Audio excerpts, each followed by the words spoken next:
In what scenarios would Node.js be preferred to Java? Okay, we will see in scenarios, guys. In what scenario Node.js be preferable to Java?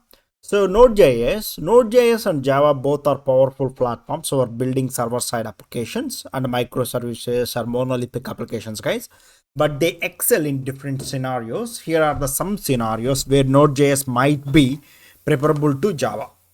So why we need to mainly Node.js is more preferable than Java. We'll see here, guys. Real-time applications. Node.js is well suited for real-time applications like chat applications, online gaming platforms, and collaboration tools where low latency communication is critical. It's event-driven. Yeah, non-blocking input-output model allows for the handling multiple concurrent connections efficiency, guys. So this is event driven input output blocking, and also is easy to learn, guys. If you know the JavaScript, it's easy to learn the Node.js. Node.js is not that much crucial, like not that much difficult, and it's easy to learn. And also, if you are new for the programming, if you are a beginner, I'm suggesting you guys like can go for the Node.js, not for the Java. That is the best thing, guys. I hope in future Node.js will go to replace the Java, but and I don't want to say such a way, but in future definitely it will go to be happen, guys. Big Node.js is very easy to learn is compared to Java.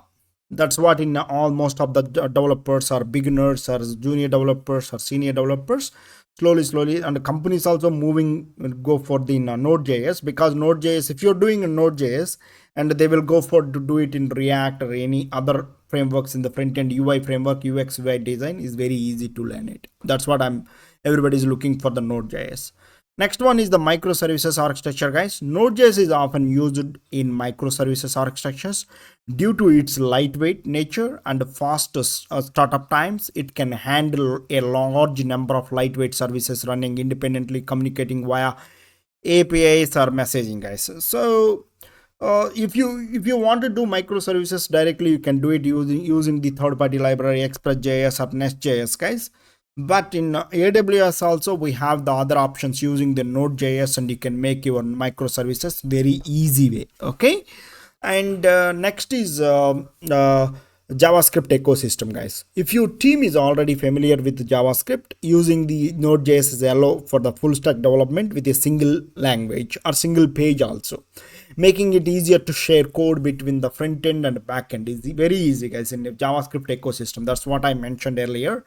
The prayer, as I mentioned about the JavaScript ecosystem, like if you want to learn if you want to become a full stack developer, and this is the very good option, go for the JavaScript ecosystem and shared code between the front end and back end. Next is prototyping and MVP development, guys. Node.js is a great prototyping and developing a minimum viable products and quickly due to the ease of use npm ecosystem with a wide range of packages and fast development cycle. Yeah, and input output applications, guys, like in bound applications. Node.js platform is input output bound applications such as file processing, data streaming, and network operations. It's asynchronous nature, allow you to, but naturally is the Node.js is the synchronous, and if you want to do in asynchronous, that one you have to do it in using the callback function. Java, if you know the JavaScript, is easy to do it in asynchronous nature, allow to handle concurrent input output operations without blocking, guys. Single page applications. When building the single page applications framework like React or Angular or Vue, or using the Node.js for the backend streamline development while leveraging JavaScript on both client and server sides, both the sides. So if you see the architecture, guys, Node.js server, so we have the lot of requests over here, and operation complete and event loop and thread pool. And thread pool we have the file based system database and computation event queue. So it's easy, guys. Input output blocking, guys. So this is the event queue, and each and every event queue is going forward and backward, both of them. Once it will pass that forward event loop, and then it will go to give you the results. So this is very important to understand, guys, in thread pool and as well as the Node.js, but it's very easy synchronous way if you are starting to do in this one. Next, I would like to explain about the Java. On the other hand, Java might be preferable in scenarios such as enterprise applications, guys. So Java is commonly used large scale of enterprise applications where stability, scalability, and robustness and paramount. Java's strong typing, extensive libraries, mature ecosystems make it well suited for such applications, guys. But what I'm trying to tell over here, guys, but this is the okay, big applications, large applications, perfectly fine. If you're a beginner, you don't know about the coding, and if you want to learn coding, if you start the Java is like a little bit in, I would like to say, is a ocean, guys. So you need to learn a lot of things. The Node.js, I will go to comparison a river.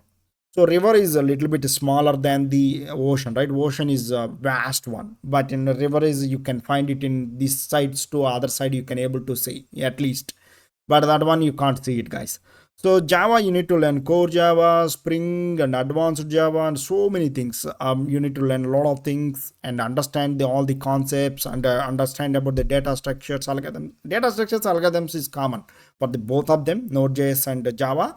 But in compared to, if you know the javascript, it won't take in 1 or 2 weeks or 3 weeks or maximum 4 weeks time, guys. And if you are a dull guy, like in, if you are not that much to pick up, and if you want to learn in very curiosity, at least in 4 weeks time is required. But Java is required at least 3 to 4 months time, guys, if you want to learn Java a little bit hard to learn. That's what I'm trying to tell. But in Node.js is very easy to learn. At least 1.5 month is fair enough to learn JavaScript. That's it. Multi-threaded applications, guys, like Java's concurrency model based on the threads and the thread pools and effective for CPU bound applications handling complex parallel processing tasks. Heavy computations, for applications that require heavy computational processing, Java's performance and support multi-threading can be advantageous. And next is the legacy system integration. Java is often used for the environments where integration with existing Java based systems or libraries is necessary, guys. Write a Java code and JDK compile Java code to bytecode, and JRE, JVM run byte and interpret and environment and mission, guys. This is the overall thing between both of the differences, guys, like in Java and which one you want to preferable of the scenarios. But in all the time, I'm going to suggest you guys like go for the Node.js JavaScript. Ultimately, the choice between Node.js and Java depends on factors such as the nature of the application, guys, development team skills, and performance requirements, scalability needs, and integration consideration. So my suggestion, guys, here, go for the if you are a beginner, definitely go for the Node.js and JavaScript. Just learn about the JavaScript. You can start to do it in Node.js, and slowly you can move it in the Express.js, or then you can move it in the Nest.js, guys. So next, I would like to say Java is a little bit hard, guys, to learn, and that one is for the very complicated applications only we are using to use the Java. But if you are a beginner, I'm not going to suggest you go for the Java. Go for the JavaScript only. So Java is, if you are already started to learn about the Java, and go for the Java. But then if you are not that much interested, come back to the JavaScript directly. Okay, that's all, guys, for both the preferable scenarios in both of them. So you can choose whatever you want to, and immediately, if you and once you learn, you can apply for the jobs, and you can get the jobs and as a junior developer or otherwise intern. So that's all, guys, in this video. We'll catch up in another video. Bye bye now. Yeah, please subscribe my channel, guys, if you like this content.